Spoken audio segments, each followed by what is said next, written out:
ಅಪಾಯದ ಹಂತಕ್ಕೆ ತಲುಪಿದೆ ಇಸ್ರೇಲ್ ಇರಾನ್ ವಾರ್. ಪರಮಾಣು ಸ್ಥಾವರಗಳನ್ನೇ ಗುರಿಯಾಗಿಸಿಕೊಂಡು ದಾಳಿ ಆಗ್ತಾ ಇದೆ. ಇಸ್ರೇಲ್ನ ಪರಮಾಣು ಸ್ಥಾವರ ಬಳಿ ಬಿದ್ದಿದೆ ಇರಾನ್ನ ಮಿಸೈಲ್. ಹೊಡಿತಾ ಇದ್ದಾರೆ, ನುಗ್ಗಿ ಹೊಡಿತಾ ಇದ್ದಾರೆ. ಇರಾನ್ ಅವರು ಕೂಡ ಇಲ್ಲಿ ಬಿಡ್ತಾನೆ ಇಲ್ಲ.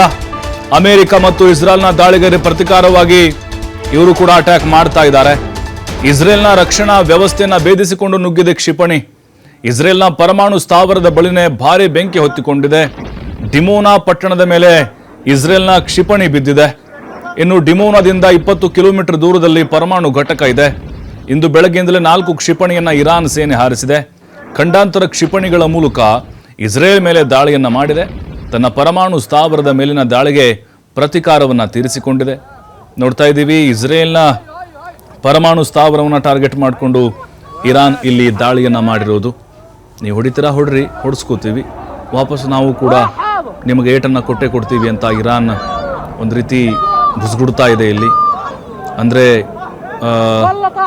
ಹಾವಿರುತ್ತಲ್ವಾ, ಹೊಡೆಸ್ಕೊಂಡಂಥ ಹಾವು, ಅದು ಯಾವಾಗಿದ್ರೂ ಕೂಡ ಕಚ್ಚುತ್ತೆ. ಆ ರೀತಿಯಾಗಿ ವರ್ತಿಸ್ತಾ ಇದೆ ಇರಾನ್. ಇಲ್ಲಿ ನಾವು ಕೂಡ ವಿಷವನ್ನು ಕಕ್ತೀವಿ ಅಂತೇಳಿ ಕೆರಳಿ ನಿಂತಿದೆ.